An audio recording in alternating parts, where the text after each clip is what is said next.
The Greyhound from Minneapolis to Duluth smelled like stale coffee and someone's breakfast sandwich. I wedged myself into a window seat with 2 duffel bags shoved overhead and a manila folder jammed against my knee. The folder was stuffed with overdue bills, red text on most of them.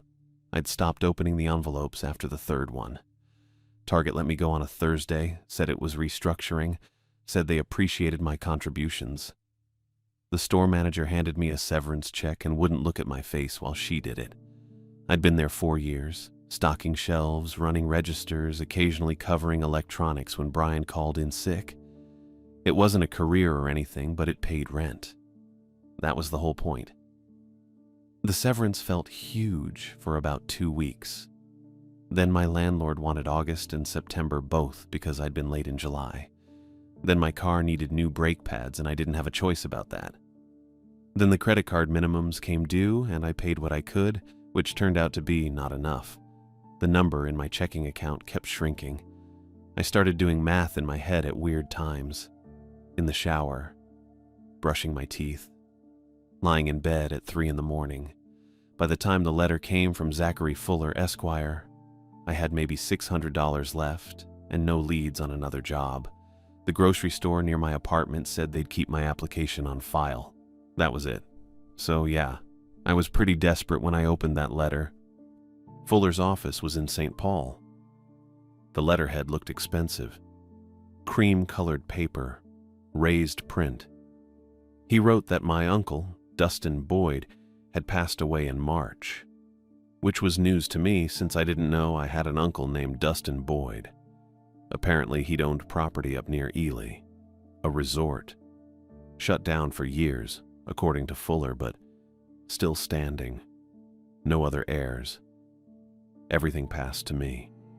I read the letter 3 times. Then I looked up Zachary Fuller online and found a law office website with his picture. Older guy, glasses, looked legitimate enough. I called the number on the letterhead and got a secretary who confirmed that yes, Mr. Fuller had mailed a packet to a John Boyd in Minneapolis, and yes, it concerned an estate matter.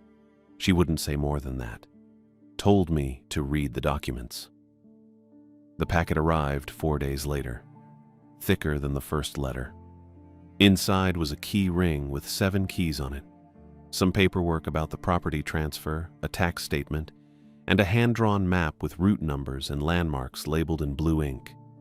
No note. No explanation of who Dustin Boyd was or why he'd left me anything. I didn't remember anyone in my family named Dustin. My dad died when I was 6, and my mom didn't talk about his side much. I called her to ask, and she went quiet for a long time before saying Dustin was my dad's older brother.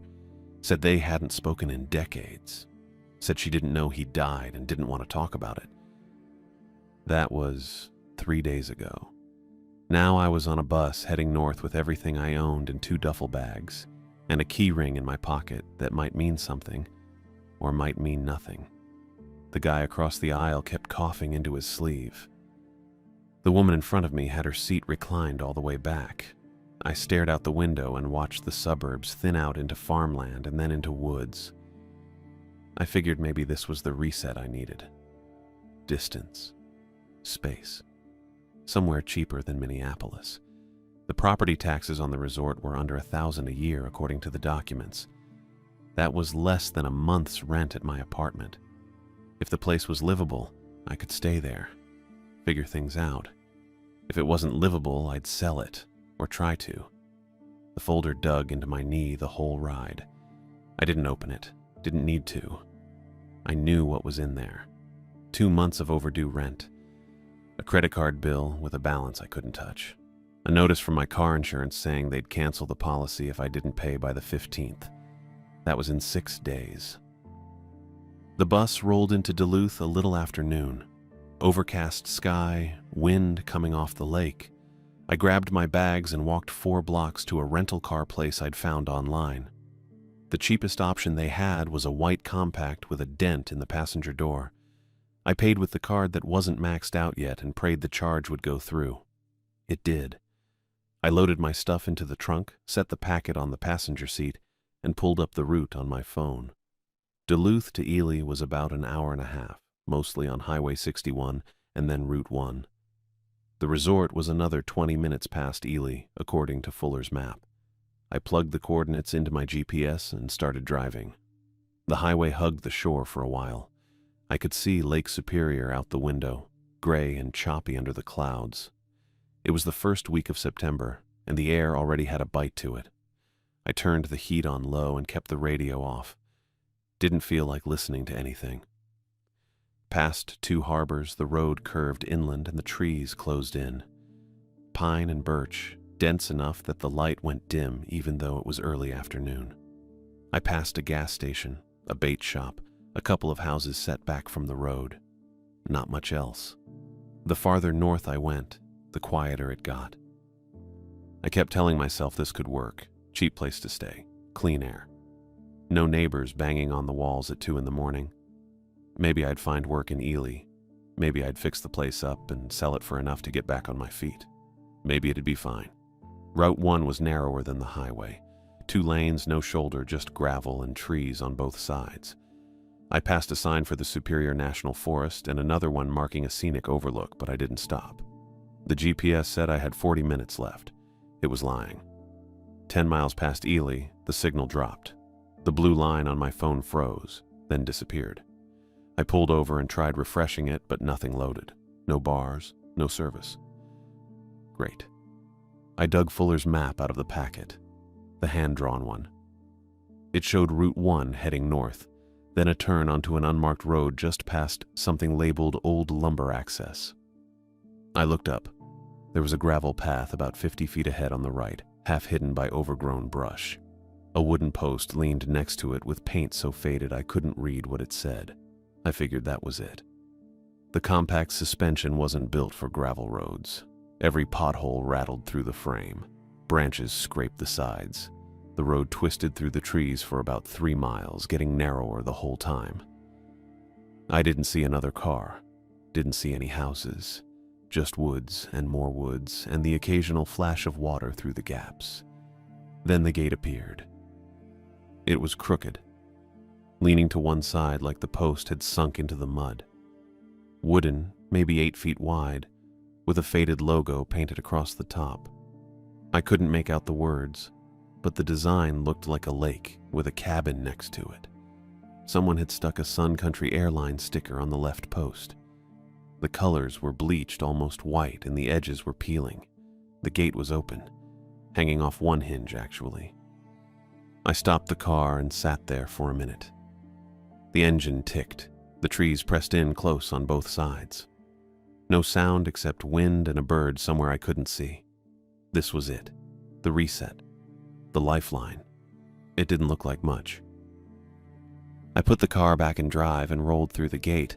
The road, if you could call it that, curved down toward the water. I could see the lake now, dark and flat, stretching out past the tree line. And closer, just ahead, there were buildings. A lodge. 2 stories, log construction, with a sagging porch and shuttered windows. The roof looked intact, but the gutters hung loose in a couple of places. To the left were 4 smaller cabins spaced out along the shore. One had a blue tarp over part of the roof. Another had a broken window covered with plywood. I parked in front of the lodge and turned off the engine. It was so quiet I could hear my own breathing. I sat there with my hands on the wheel, looking at the place my uncle had left me, hoping it was the reset I needed, already feeling how far away everything else was. I sat in the car for probably 10 minutes before I remembered Fuller's packet had more than just the map. There was a sticky note on the second page that said, Property Manager, S. Gilbert, with an address in Ely and office hours listed as Monday through Thursday, 9 to 4. It was Tuesday, maybe 2:30 by then. I pulled out my phone, still no signal. I'd have to drive back toward town and hope the address made sense when I got there. The drive back felt faster.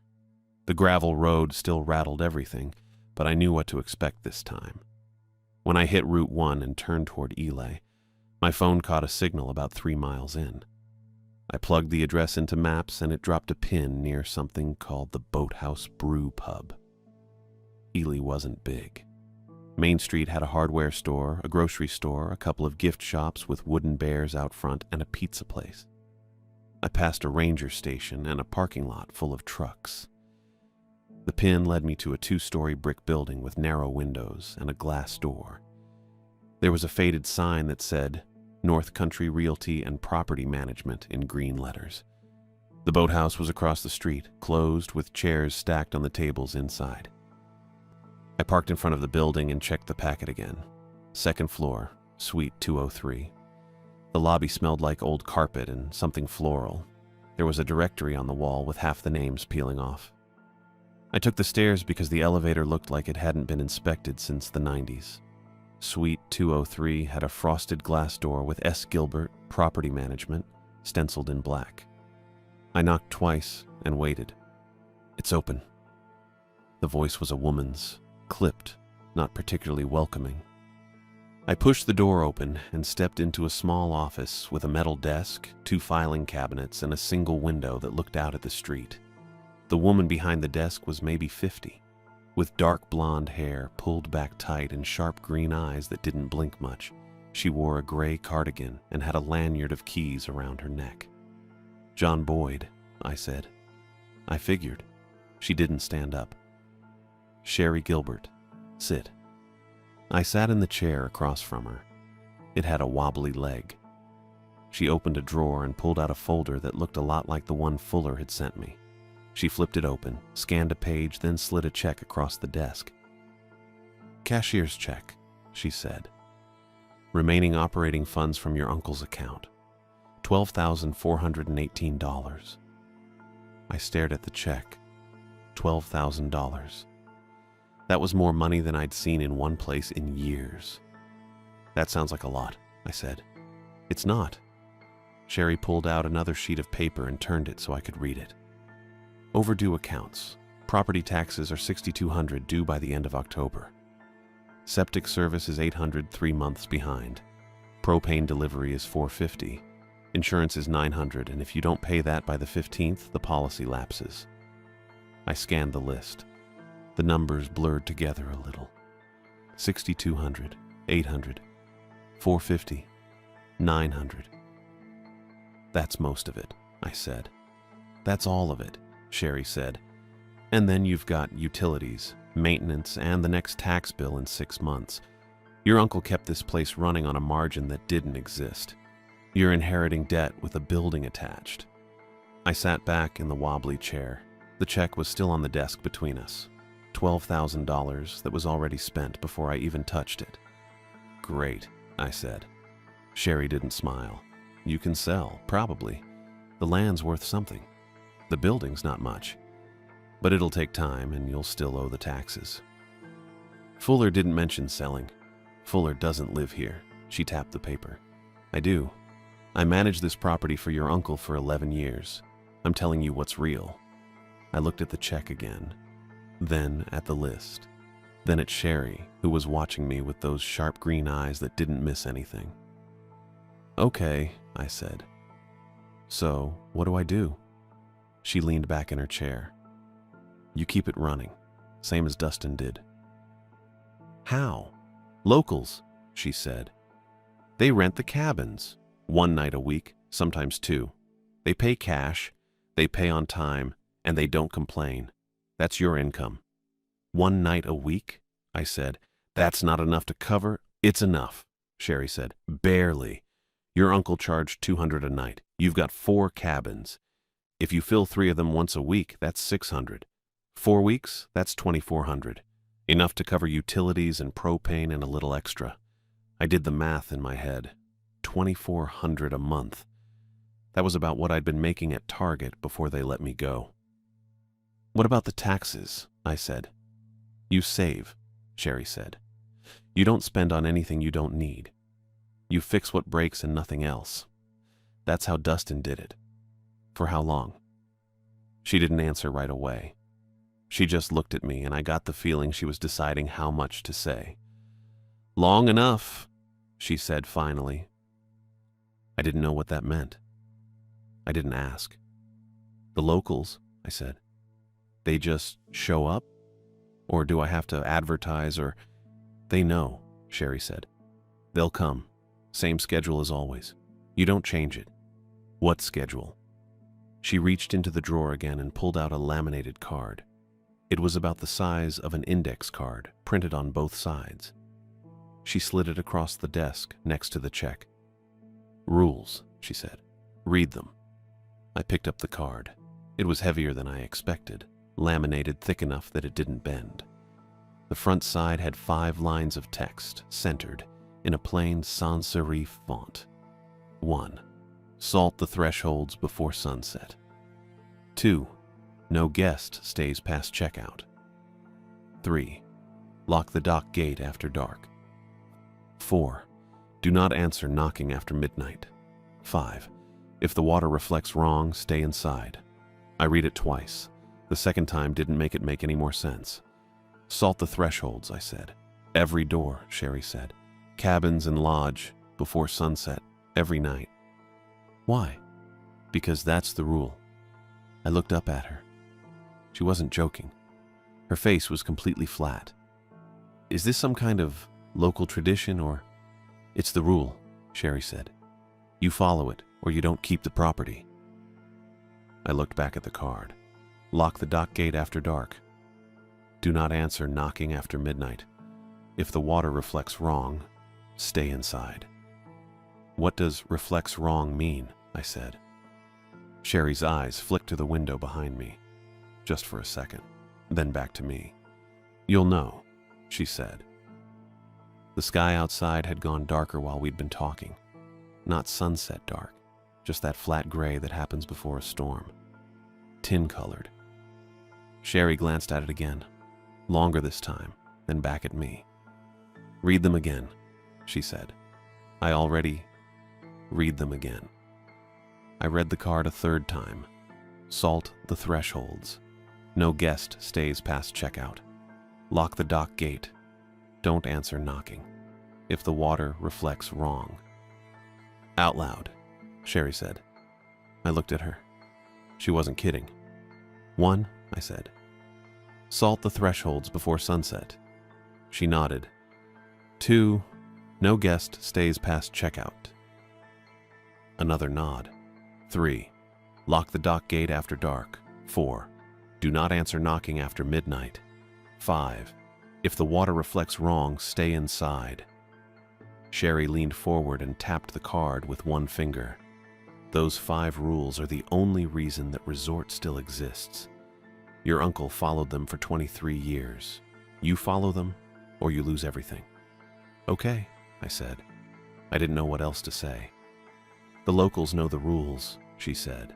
They expect you to keep them. They rent the cabins because your uncle kept them. If you get careless, if you change things, they'll stop coming. And then you'll have nothing. I'm not planning to change anything, I said.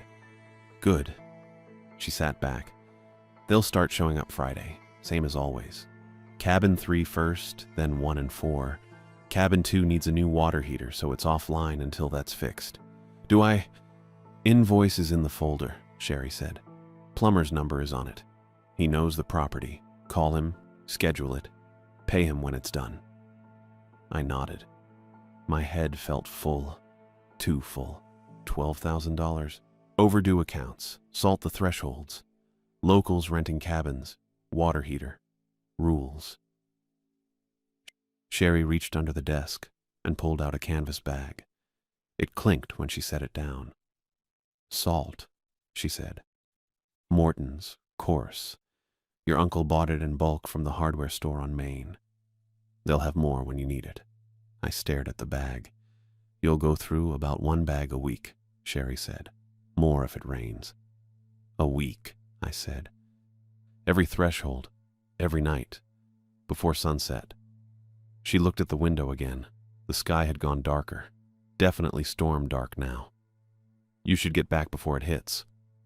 I picked up the check and the laminated card. The card felt heavier than it should. I slipped both into my jacket pocket and stood up. The keys, I said. Fuller sent me 7 keys, but I don't know what they're for. Sherry pulled the lanyard off her neck and sorted through the keys hanging from it. She unhooked 3 and slid them across the desk. Lodge front door, she said, pointing to a brass key.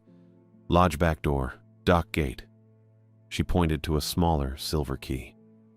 Your uncle's set had more, but you won't need them yet. I picked up the 3 keys. Sherry held onto the lanyard for a second longer than she needed to, looking at the remaining keys, then hung it back around her neck. Anything else? I said. Don't be stupid, Sherry said. Don't test the rules. Don't assume you know better. People who do that don't keep the property very long. Got it. She opened the folder again and pulled out a business card. Plain white, black text, her name and a phone number. Call if something breaks, or if a guest doesn't leave on time, she said. I'll handle it. I took the card. Thanks. Sherry didn't say anything. She just looked at me with those sharp green eyes, and then passed me at the window where the sky had gone the color of old metal. I picked up the canvas bag of salt.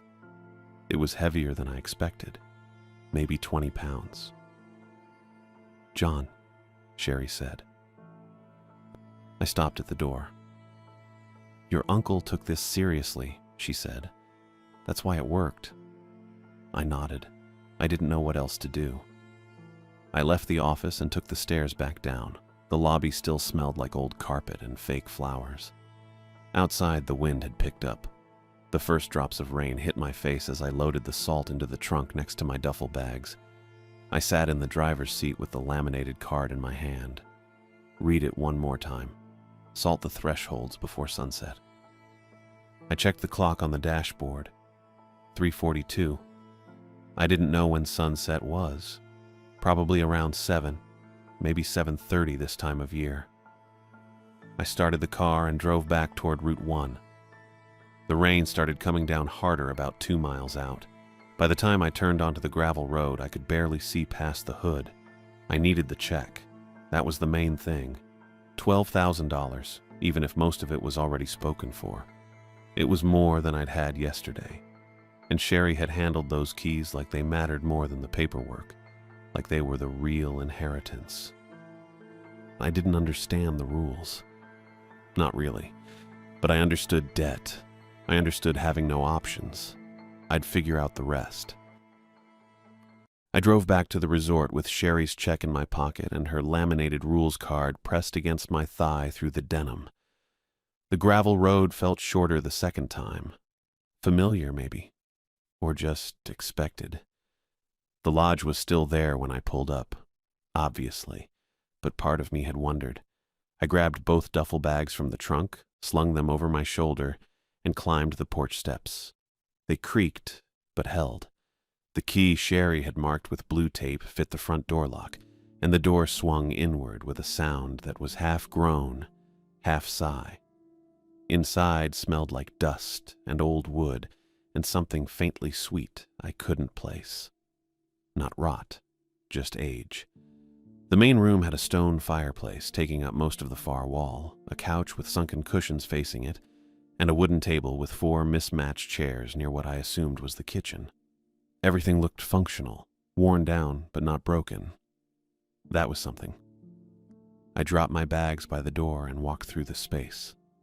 Living room, kitchen with a 2-burner stove, a fridge humming louder than it should, and a sink with a single lever faucet that dripped when I tested it. Bathroom off to the left with a toilet, a shower stall, and a mirror I didn't look into. Upstairs was 2 bedrooms and another bathroom. The smaller bedroom had a stripped mattress on a metal frame. The larger one had a bed made up with a green wool blanket tucked in tight military style. Dustin's room, probably. I stood in the doorway for a minute, then went back downstairs and dropped my stuff in the smaller bedroom. It felt like moving into a cheap apartment. The kind where you don't unpack everything because you're not sure how long you'll stay.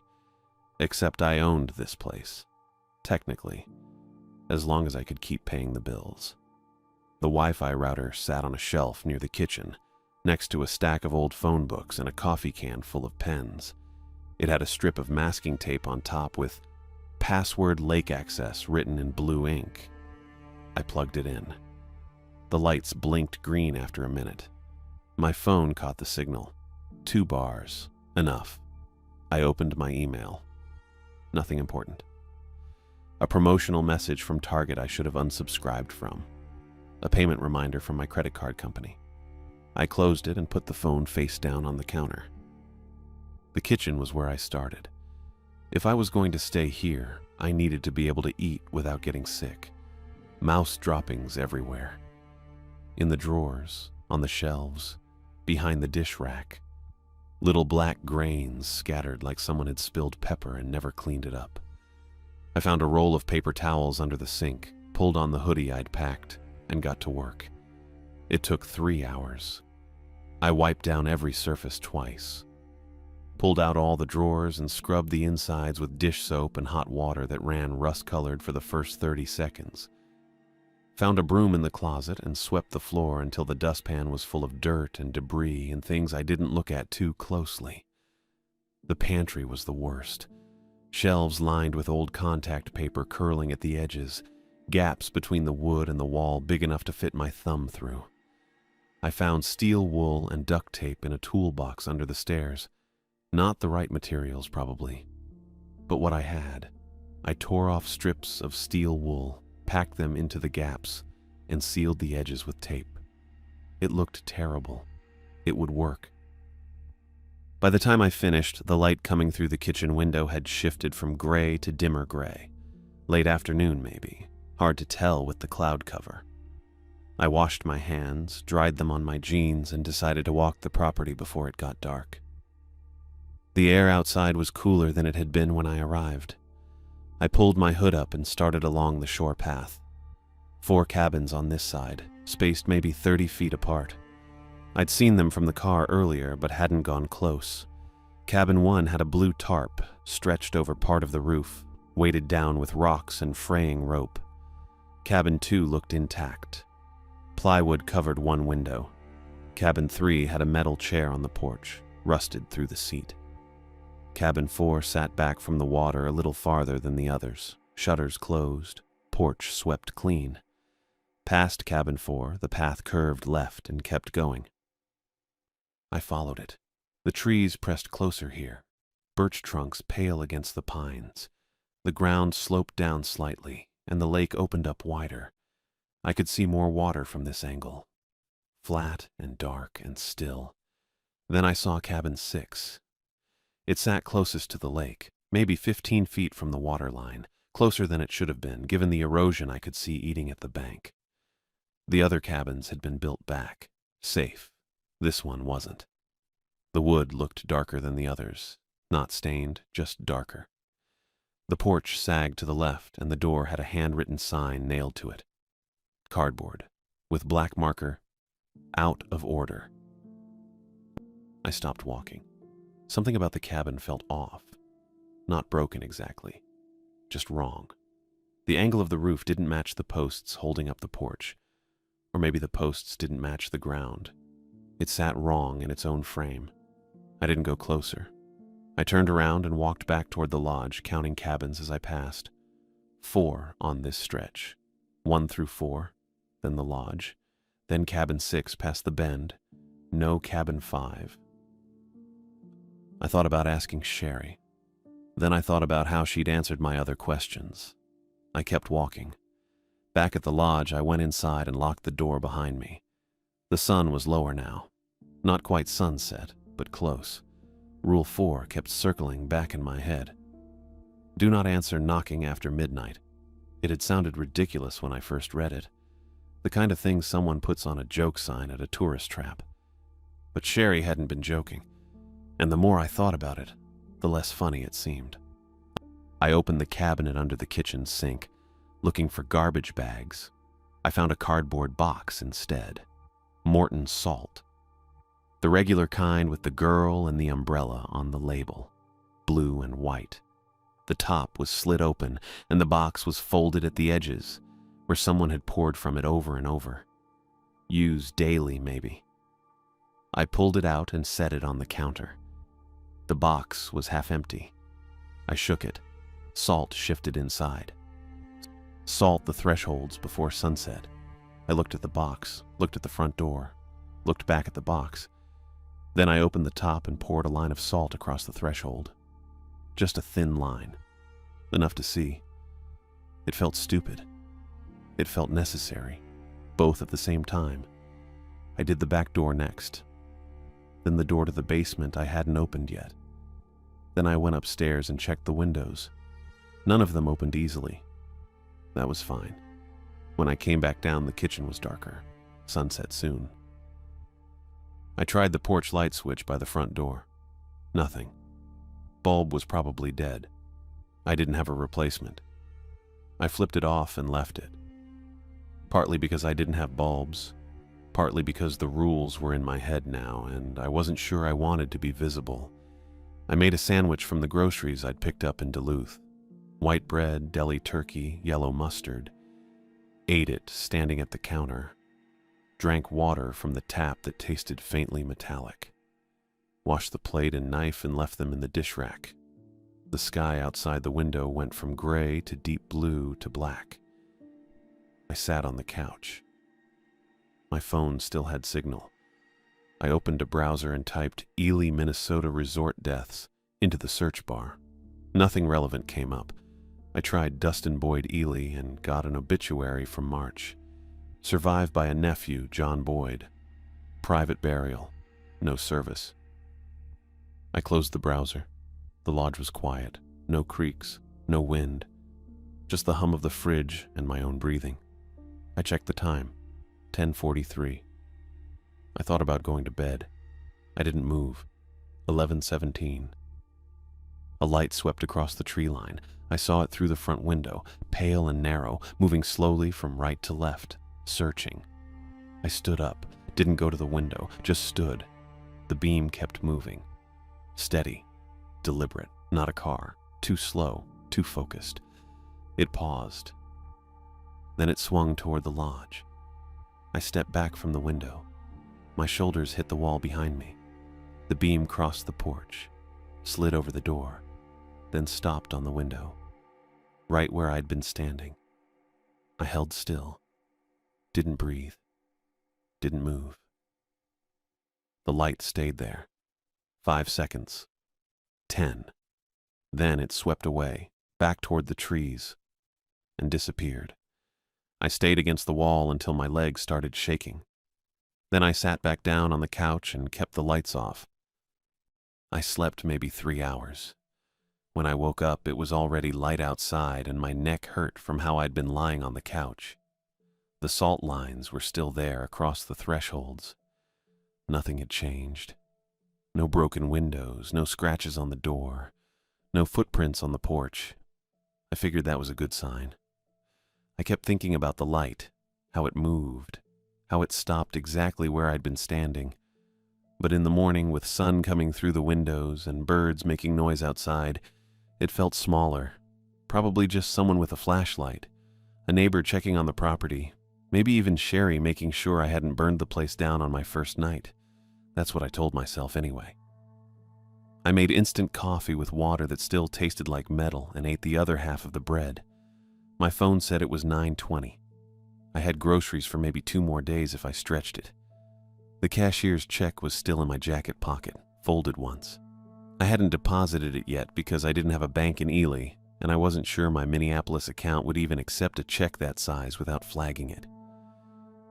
I decided to go into town, get food, maybe ask a couple questions, act normal. The drive back felt shorter in daylight. Route 1 didn't look threatening when you could actually see the road, just narrow. I passed a guy in a pickup hauling a trailer with an ATV strapped down, and he lifted 2 fingers off his steering wheel in that thing people do up here instead of waving. Ely looked the same as yesterday. More trucks in the parking lots. A couple tourists with backpacks walking past the ranger station. I found Zup's food market on the same street as the hardware store, which I'd driven past without really noticing before. The grocery store had a green sign and a couple of cars parked out front. It wasn't big, probably the only one in town. Inside it smelled like floor cleaner and something baking. I grabbed a basket and walked the aisles. They had the basics. Canned soup, pasta, frozen dinners, a small produce section with apples and bagged salad that looked a little tired. I picked up bread, peanut butter, a rotisserie chicken under a heat lamp, more turkey, a bag of carrots, milk, coffee that wasn't instant, and then I stopped in front of the cleaning supplies. There was a whole shelf of salt. Morton, store brand, iodized, non-iodized, sea salt in a grinder. I stood there looking at it for probably 30 seconds. Then I grabbed 2 boxes of the regular kind, the ones with the girl and the umbrella. I didn't really think about why. The cashier was a guy maybe a few years younger than me. Shaggy light brown hair, name tag that said Brian, wearing a store polo with a hoodie underneath. He scanned my stuff without saying anything until he got to the salt. "Stocking up," he said. Not a question, just a statement. "Yeah," I said. He nodded and kept scanning. I waited until he was bagging everything before I said anything else. "Hey, I tried to sound casual, like I didn't care that much. You know anything about the old resort, out past the turnoff on Route 1? Brian looked up. His eyes did this thing where they got a little sharper, a little more focused. "You're the new owner," he said. Yeah, I hadn't expected him to know that already. "How'd you—" "Small town." He shrugged and put the carrots in the bag. "Heard Dustin's nephew was taking over. That you?" "That's me." He rang up the total, $43.62. I pulled out my card and he ran it through the machine. While I waited for it to process, he leaned back against the counter and folded his arms. "Sherry give you the talk yet?" he asked. "She gave me a card," I said. The machine beeped and I pulled my card out. "With rules on it?" "Yeah." Brian handed me the receipt. "She does that." I picked up one of the bags. "You follow them? The rules?" He didn't answer right away. Just looked at me with this expression I couldn't totally read. Then he said, "People around here follow those rules because the lake gets strange at night, and because the county doesn't like paperwork connected to accidents." I waited. "That's what my dad told me," Brian added. He said it light, like it was half a joke, but his face didn't match the tone. Easier to just do what the card says. "Strange how?" I asked. Brian's smile got a little tighter. "You'll probably find out." That was it. Someone came up behind me with a cart and Brian nodded at them, then looked back at me. "Good luck with the place," he said. I took my groceries and left. Outside, the air was colder than I expected. The sky was that flat white color that means clouds, but no rain yet. I loaded the bags into the rental car's trunk and was about to get in when someone called out. "Hey, you're Boyd's nephew, right?" I turned around. A guy was walking toward me from a dark blue truck parked 2 spaces over. Tall, maybe 6'1", wearing a canvas jacket and a baseball cap. His boots looked wet. "Yeah," I said. He stuck out his hand. "Louis Lee. I live a few miles down from your place." I shook his hand. His grip was firm and his palm was rough, the kind of calluses you get from handling rope or tools all the time. "John," I said. "I know." Louis smiled. It looked friendly enough. "Heard you were up here. I do some guiding work, rent boats over on Shigawa. Knew your uncle a little." "Oh," I said. I didn't know what else to say to that. "Anyway," Louis leaned against the side of his truck and tipped his cap back. "Saw you were getting settled. If you need help with anything, I'm around. Used to help Dustin fix up the dock when it needed it. I could swing by this afternoon, take a look. No charge." That surprised me. "You don't have to do that. It's no trouble." He waved it off. "Honestly, I've got the time. Besides, your uncle always paid cash for extra salt and a hand when he needed it. Figured I'd offer the same to you." There it was, the salt again. I tried not to react. "He bought salt from you?" "Sometimes." Louis shrugged. "Bought it in bulk, more than Zoop's usually stocks. I've got a buddy runs a supply place in Tower, gets it cheap. Dustin liked to keep a lot on hand." I thought about the 2 boxes in my trunk. Then I thought about the half-empty one under the sink. "Superstitious guy," I said. Louis's smile didn't change, but something in his eyes did. Just a flicker. "Practical guy," he said. "Anyway, dock help. I can come by after lunch if that works. Say one or so?" I should have said no. I didn't know this guy. I didn't need help. I hadn't even looked at the dock yet. But I said, yeah, sure, that works." "Great." Louis pushed off his truck and opened the driver's door. "See you then." He got in and drove off before I could say anything else. I stood there in the parking lot for a minute, then got in my car and headed back. I ate the rotisserie chicken standing at the kitchen counter, pulling pieces off with my hands because I didn't feel like getting a plate. It was dry, but it was protein. I drank 2 glasses of water and put the leftover chicken in the fridge. It was 12:40. I sat on the couch and waited. 1 o'clock came and went. No truck, no Louis. By 1:15, I was standing on the porch looking down the gravel road. Nothing. 1:30. Still nothing. I went back inside and paced the main room twice, then looked at my phone. No missed calls, no texts. Not that I'd given Louis my number, but still. At 1:45, I gave up. I was annoyed. Not angry, just irritated in that specific way you get when someone says they'll show up and then doesn't. It felt rude, and it felt like a waste of my time, which I didn't have a lot of to begin with. I grabbed my jacket and headed out toward the dock. The path curved along the shore past the cabins. I passed cabin 1 with its sagging tarp, cabin 2 with the plywood window, cabin 3 with the rusted chair still sitting there. The air smelled like pine and cold water. I didn't see anyone. Didn't hear anything except my own footsteps and some bird I couldn't identify making a sharp clicking sound in the trees. I kept walking. The dock was past cabin 4, down a slope where the shore flattened out. I could see it from the path. Wooden planks maybe 20 feet long stretching out into the water. A couple posts looked rotted. There was a chain wrapped around the near post with a padlock hanging open. That must have been the dock gate Sherry mentioned. Rule 3. Lock it after dark. I stopped at the top of the slope and looked back toward the lodge. Then I looked at the dock again. I was already annoyed about Louis not showing, but standing there staring at that chain and that open lock, I felt something else. I felt like the laminated card was running my life. Salt the thresholds, lock the dock gate. Don't answer knocking. Don't stay outside if the water reflects wrong.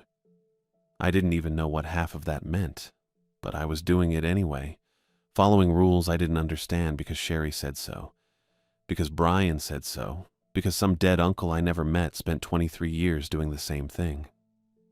I started walking toward the dock. I made it maybe halfway down the slope toward the dock when I heard it. A small bell. Brass, probably. Just one ring from somewhere out on the flat water. I stopped walking, my feet planted in the dirt path, and I stood there listening. The sound hung in the air for a second, then nothing. Just the trees and that same clicking bird from before. Rule 2 flashed through my head. No guest stays past checkout. That didn't make sense. There weren't any guests. The cabins were empty. I'd walked past all 4 of them and nobody was here except me and Louis, who never showed up in the first place. But I was already moving again. My legs kept going down the slope because I'd already decided to check the dock, and I was annoyed about Louis wasting my time, and I wasn't going to let a random bell sound stop me from doing the one thing I'd planned to do today. That's what I told myself anyway. The path leveled out where the shore flattened. The dock stretched into the water about 20 feet, maybe less. Wooden planks, some of them dark with rot. A few posts sunk into the lake bed, holding the whole thing together. I stepped onto the first plank. It creaked under my weight, but held. I took another step, then another. At the end of the dock, tied to the last post with fraying yellow rope, was a canoe. I stopped again. The canoe was green, faded chipped paint, aluminum underneath. It bumped softly against the wood, rocking with the movement of the water. A paddle lay inside it, resting across the middle bench. I hadn't seen it there earlier. I'd looked at this dock from the top of the slope not 3 minutes ago, and I was pretty sure there hadn't been a canoe tied to it. Pretty sure. Not completely sure. My memory did that sometimes. Skipped over details when I was thinking about something else. I'd been annoyed about Louis, distracted. Maybe the canoe had been there the whole time and I just hadn't noticed. That made sense. That was the logical explanation. I walked closer out toward the end of the dock where the canoe bobbed in place. Something wet slapped the underside of the boards beneath my feet. Not a wave, not the water itself. Something solid and heavy hitting wood from below. I froze. The bell rang again, directly below me this time. Under the dock, under the water. The planks bowed downward. Not much. Just an inch, maybe 2. But I felt it through my shoes, felt the wood bend under pressure that wasn't my weight. Something heavy was pulling itself up from the water. I didn't think, didn't process. I just turned and ran. My feet hit the dirt path and I kept going, back up the slope, past cabin 4, past cabin 3 with its rusted chair, past cabin 2 and cabin 1, all the way to the lodge. I took the porch steps 2 at a time, yanked the front door open, stumbled inside, and slammed it shut behind me. I locked it, twisted the deadbolt, then stood there with my hand still on the lock, breathing hard. My chest hurt. My legs shook. I backed away from the door and sat down hard on the couch. Nothing happened. No sound from outside, no footsteps on the porch, no bell. I sat there and waited for my heart to stop pounding. It took a while. I started counting my breaths. In for 4, out for 4. Something I'd read online once about anxiety. It helped a little. Enough that I could think again instead of just react. The canoe had been there. I'd seen it. The rope, the paddle, all of it. And something had been under the dock. Something that hit the boards hard enough to make them bow. A fish, maybe. A big one. Northern pike got huge up here, I'd read that somewhere. Or a beaver. Beavers were strong. That made sense. Except it didn't explain the bell. I pulled out my phone. Still no signal. The Wi-Fi router was plugged in, but I didn't want to check my email or browse. I just wanted to call someone. Anyone. I stood up and walked to the window, staying to the side so I wouldn't be visible from outside. The porch was empty. The gravel road was empty. The trees stood dark and still.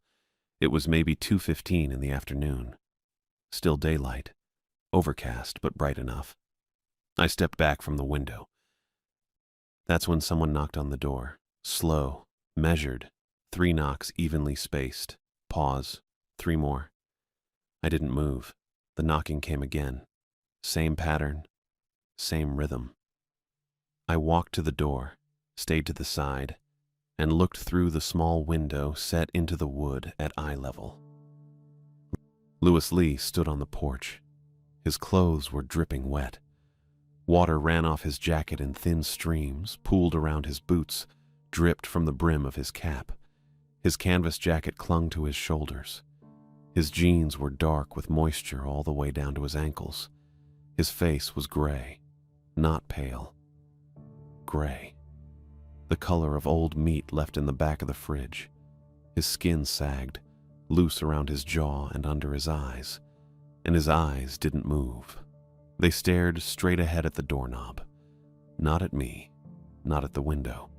Just the doorknob, fixed and unblinking. I didn't say anything. Louis knocked again, same slow pattern. Then he spoke. I fell in the lake. His voice was flat, no inflection. I need help getting inside. I pressed my back against the wall beside the door. John. Louis's voice didn't change. I'm cold. I need to come inside. My hand moved toward the deadbolt. Then I stopped. Rule 3. Lock the dock gate after dark. I'd left it open. The chain had been hanging loose, the padlock unlatched. I'd walked right past it. And Rule 4. Do not answer knocking after midnight. It wasn't midnight. It was 2 in the afternoon. But something was wrong with Louis. His face, his eyes, the way he stared at the doorknob and nowhere else. "John," the same flat tone. "Let me in." I pulled my hand back from the lock. "I can't," I said. My voice came out quieter than I meant it to. Louis knocked again, 3 slow, evenly spaced knocks. "I need help. You need to go to a hospital," I said. I need to come inside." I stepped away from the door. My phone was still in my hand. I looked at it. No signal, but there was always 911. Emergency calls went through even without service. I'd heard that somewhere. I dialed. It rang once, twice. A click. 911, what's your emergency?" A woman's voice. Professional. Calm. I stopped. "Someone's outside my door. He says he fell in the lake, but something's wrong with him. I waited for her to ask where I was, what the address was, if he was breathing. She didn't say anything. I listened. There was breathing on the line, slow, even, in and out. "Hello?" I said. The breathing continued. "I'm at the old resort off Route 1, past Ely. The one that used to be." The breathing didn't change, didn't stop, didn't speed up. "Are you sending someone?" I asked. "Nothing. Just breathing." Louis knocked again outside. Same pattern. "I need to come inside, John." I looked at the door, then back at my phone. "Please," I said to the dispatcher. "Can you?" The breathing stayed steady, in and out, no words, no response. I hung up. My hands were shaking. I shoved the phone in my pocket and backed away from the door until I hit the kitchen counter. Louis knocked one more time, then stopped. I waited. 10 seconds. 20. No more knocking. I moved back to the window, looked out through the glass. The porch was empty. No Louis, no wet footprints, no puddles where he'd been standing. I stared at the wood planks. They were dry, completely dry. I unlocked the door, opened it just enough to lean out and check the whole porch. Nothing. No water. No boot prints. No sign anyone had been there at all. The gravel road stretched empty toward the trees. The wind moved through the branches, but I didn't hear an engine. Didn't hear footsteps. I closed the door, locked it again. Then I walked to the kitchen sink and ran the tap until the water came out clear instead of rust-colored. I filled a glass and drank it standing there, even though it tasted like metal and something else I couldn't name. My phone showed 2:43. I needed to check the dock gate before sunset. Rule 3. Lock it after dark. But I wasn't going back down there. Not today. Not while my hands were still shaking and I could still hear that bell ringing under the water. I sat down at the kitchen table instead, pulled the laminated card out of my pocket and set it in front of me. 1. Salt the thresholds before sunset. 2. No guest stays past checkout. 3. Lock the dock gate after dark. 4. Do not answer knocking after midnight. 5. If the water reflects wrong, stay inside. The salt lines were still there across the thresholds. I could see the front door line from where I sat, unbroken, exactly where I'd poured it last night. Louis hadn't come inside. I read the card again. Rule 4 said midnight. It was 2 in the afternoon when he'd knocked. That meant the rule didn't apply. That meant I could have opened the door. Except I hadn't. And Louis was gone now. Just gone. Like he'd never been there at all. I set the card down and put my head in my hands. My phone sat on the table next to the card. I picked it up and looked at the call log. 911, 2:41 p.m. Duration, 1 minute, 18 seconds. I'd heard breathing. That was it. No dispatcher asking questions, no help coming. Just breathing on the line while Louis stood outside asking to come in. I put the phone face down on the table. The fridge hummed. The faucet dripped. Somewhere in the walls, something creaked. I needed to eat. I'd had coffee and half a piece of bread this morning and nothing since. The rotisserie chicken was still in the fridge, but I wasn't hungry. I sat there until the light through the window started to change, shifting from flat white to something dimmer. The clouds hadn't moved, but the angle was different. Later, I checked my phone. 3:57. Sunset would be around 7, maybe 7:30. I had time.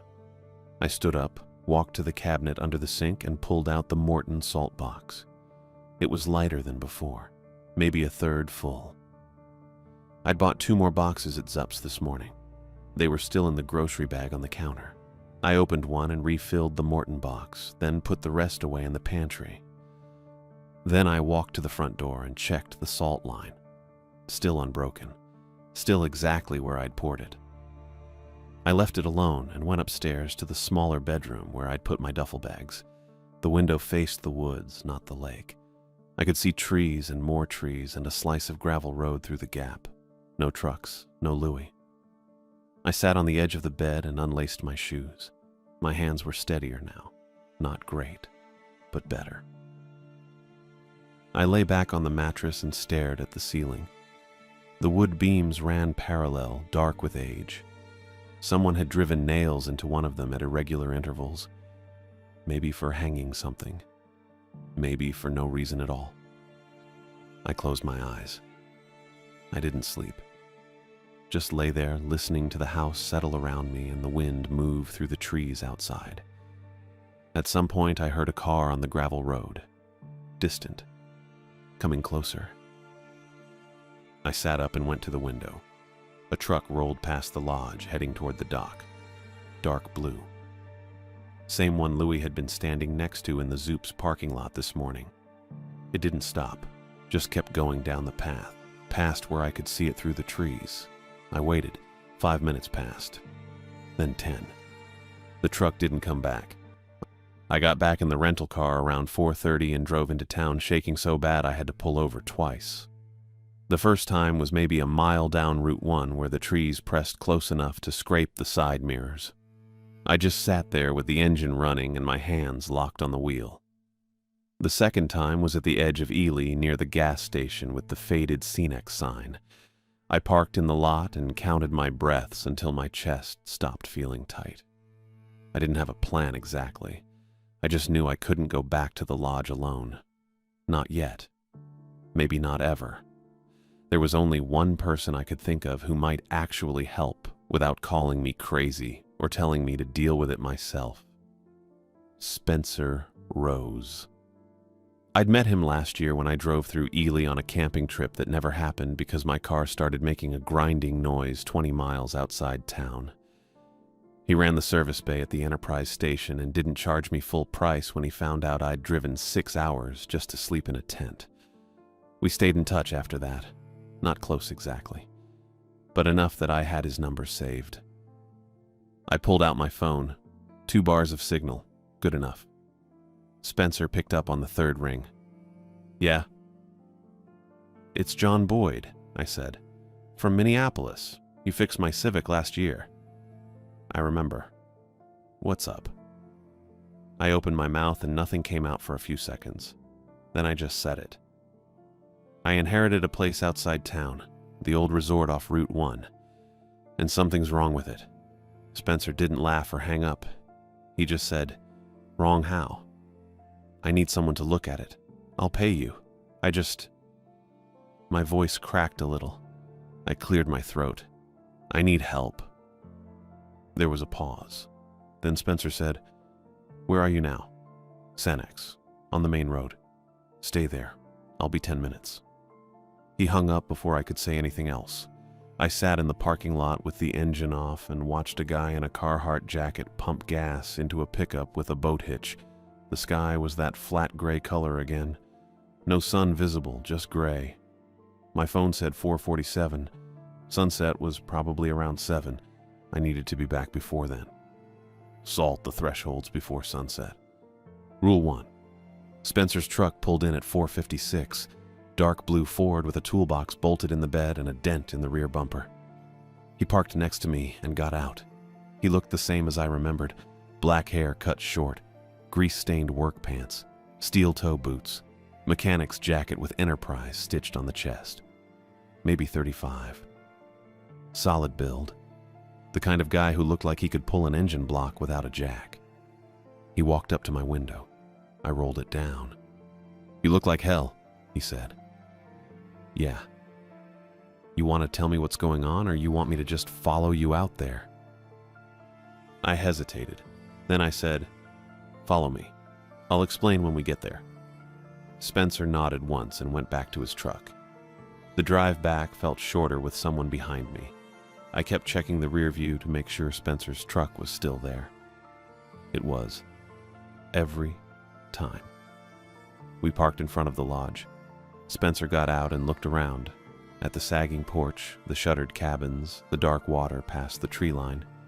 He didn't say anything.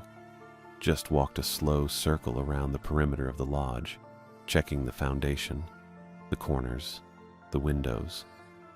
I stood by my car and watched. After maybe 5 minutes, he came back and said, "Tell me." So I did.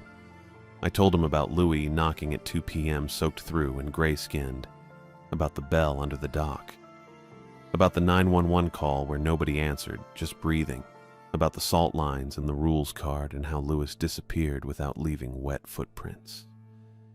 I didn't tell him about the light from the first night because I wasn't sure it mattered, but I told him everything else. Spencer listened without interrupting. When I finished, he looked at the lodge, then at me, then back at the lodge. "You follow the rules?" he asked. "Yeah, mostly. Except I left the dock gate unlocked this afternoon. I was supposed to lock it after dark, but You go down there after the bell rang?" "Yeah." Spencer rubbed his jaw. "That was stupid. I know. But you didn't open the door when Louis knocked." "No." "That was smart." He walked past me toward the porch, stopped at the threshold, and crouched down. He ran his finger along the salt line I'd poured that morning. It was still unbroken. He stood up and wiped his hand on his jeans. "You planning to leave?" he asked. "I was going to, yeah." Spencer shook his head. "County line's closed. Bridge inspection. They shut it down this morning. Won't reopen till Monday." I stared at him. "What?" "Route 1 south. The bridge over the Kawashiwi. County's doing some kind of structural check. Roads blocked off till Monday morning. That's 3 days." "Yeah." My chest got tight again. I leaned against the car. So I'm stuck here. For now. I looked at the lodge, at the cabins, at the water past the tree line where the dock was, where the bell had rung, where Louis had been standing soaked through with his eyes fixed on the doorknob. "I can't do 3 days," I said. Spencer didn't answer right away. He walked back to his truck, opened the passenger door, and pulled out a 50-pound bag of rock salt. He carried it over and dropped it on the porch with a heavy thud. "That's for cabin 6, he said. I looked at him. "What?" "The salt. It doesn't go at the lodge. It goes at cabin 6. "How do you—" "Because that's what Dustin did. Everyone knows that. The lodge salt is just insurance. The real work happens at 6. I thought about the cabin past the bend. The one sitting too close to the water with the sagging porch and the out-of-order sign nailed to the door. The one I hadn't gone near because it sat wrong in its own frame. "What's at cabin 6? I asked. Spencer looked at me for a long moment. Then he said, "I don't know exactly. But whatever knocked on your door this afternoon, that's where it stays, as long as the salt holds. And if it doesn't, then it doesn't stay there anymore." He walked back to his truck. I followed him. "Wait," I said. "You're leaving?" "Yeah, I got a shift in an hour." "But—" Spencer turned around. "Look, I can't stay here with you, but I'll tell you what I know. Your uncle kept that cabin sealed for 23 years. He salted it every night. He kept the guest book current. He didn't miss a single night. Not one. And the reason he didn't miss is because missing means it gets out. You understand?" I didn't, but I nodded anyway. "The rules aren't keeping things out of the lodge. Spencer said. They're keeping something in place. At 6, you salt the lodge threshold so nothing else gets in while you're dealing with the real problem. But the real problem is always 6. He climbed into his truck and started the engine. Good luck, he said through the open window. Then he drove away. I stood there until the sound of his engine faded completely. Then I looked at the 50-pound bag of rock salt on the porch, then at the lodge, then at the path curving toward cabin 6. The sky was darker now. Not quite sunset, but close. I went inside. I made myself eat something around 6, peanut butter on bread. It tasted like nothing. I drank 2 glasses of water and refilled the Morton box from the new supply. Then I salted every threshold again, even though the lines were still intact. Front door, back door, basement door I still hadn't opened. I checked the upstairs windows. None of them opened. Good. The sun set at 7:12. I know because I watched it happen through the kitchen window. The sky went from gray to deep blue to black in about 15 minutes. I sat on the couch with my phone in my hand and the laminated rules card on the cushion next to me. I read Rule 4 again. Do not answer knocking after midnight. Spencer said the rules keep something in place, not out, in place. At cabin 6. I checked my phone. 7:43. No signal. I put it in my pocket anyway. At 11:37, the bell rang. It was louder this time, closer. Not from the dock. From somewhere between the lodge and the water. Maybe halfway down the slope. I stood up. My legs shook, but they held. The porch creaked. I went to the window and stayed to the side. Looked out. Nothing on the porch. Nothing visible in the dark past the tree line. The porch creaked again, slow, deliberate. 1 step. Pause. Another step. The rhythm was wrong. Too slow. Too evenly spaced. Not the way a person walks. I backed away from the window. The steps stopped. I waited, counted my breaths. Got to 47 before I moved again. I grabbed the Morton box from the kitchen counter. Checked the weight. Maybe a third full. Not enough. I took the 50-pound bag of rock salt from the porch, dragged it inside, and tore it open. Scooped double handfuls into a plastic grocery bag I found under the sink. Tied it shut. Put the Morton box in my jacket pocket. Then I unlocked the front door and stepped outside. The air smelled like wet metal and something rotting. I kept my eyes on the path and avoided looking toward the dock. The cabins were dark shapes against darker trees. I walked past cabin 1 with the sagging tarp. Past cabin 2 with the plywood window. Past cabin 3 with the rusted chair. Past cabin 4 with the shutters closed. The path curved left. I kept walking. Cabin 6 sat 15 feet from the water. Closer than it should be. The wood was darker than the other cabins. The porch sagged left. The door was cracked open maybe 3 inches. I stopped at the bottom of the porch steps. The smell was stronger here. Old pennies and wet metal. Like someone had left raw meat in a closed room for a week. I climbed the steps. They didn't creak. That bothered me more than if they had. I pushed the door open. Inside was one room. A bed frame with no mattress against the left wall. A small table with 2 chairs. A kitchenette with a sink and no faucet. And on the table, a spiral-bound guest book with a blue cover. I crossed the room and opened it.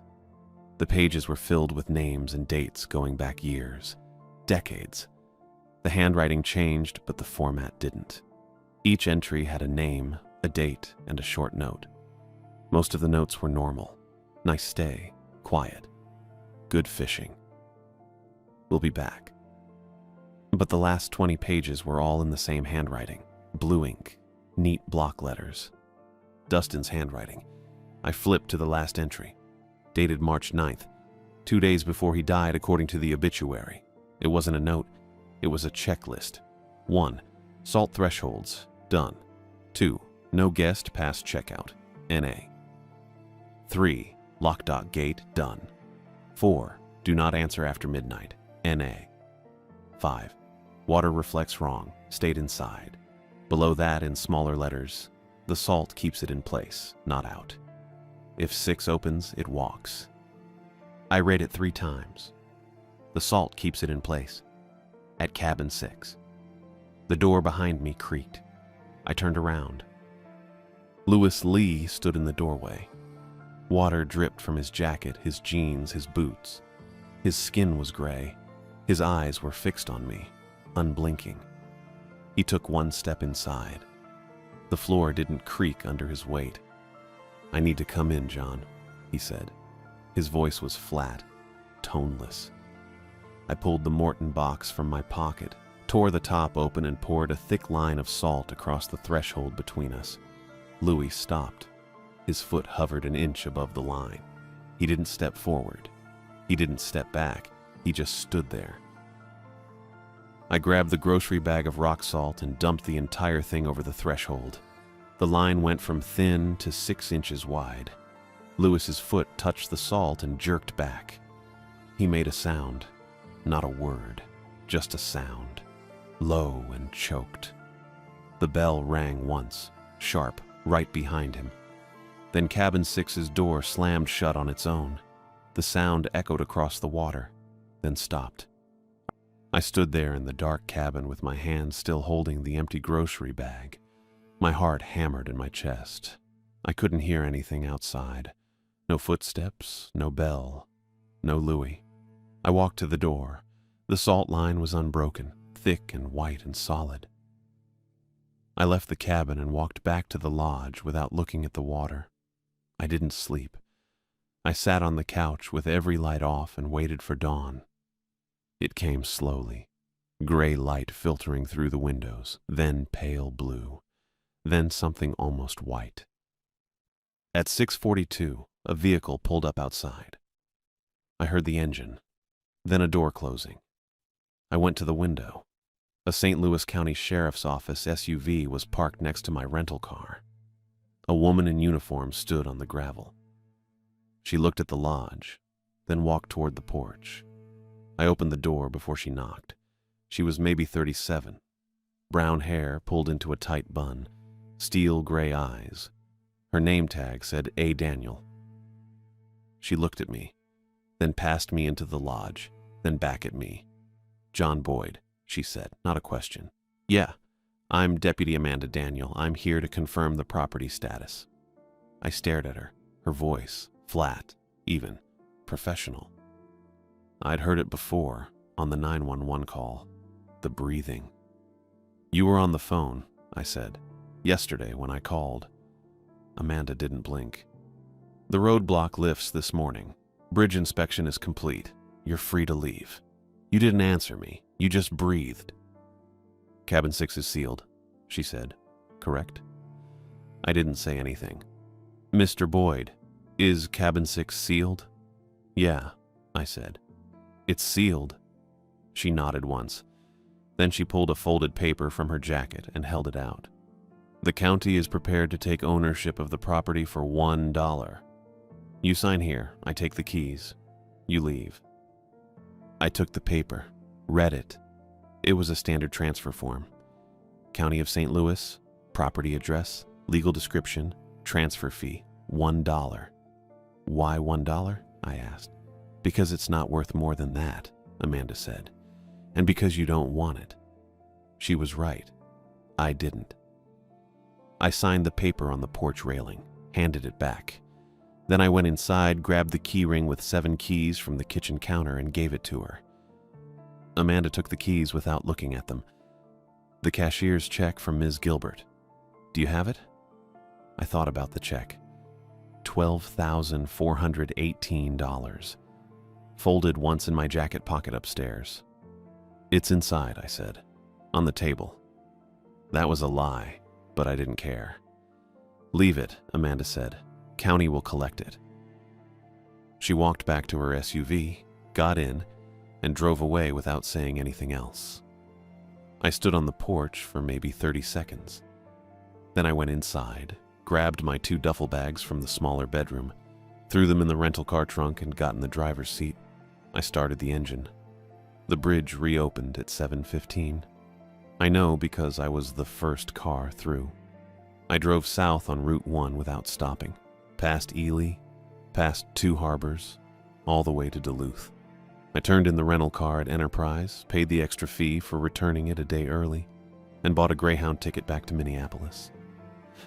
The cashier's check was still in my jacket pocket upstairs in the lodge. $12,418. I left it there. It didn't matter. I stayed alive by walking away, and I didn't look back.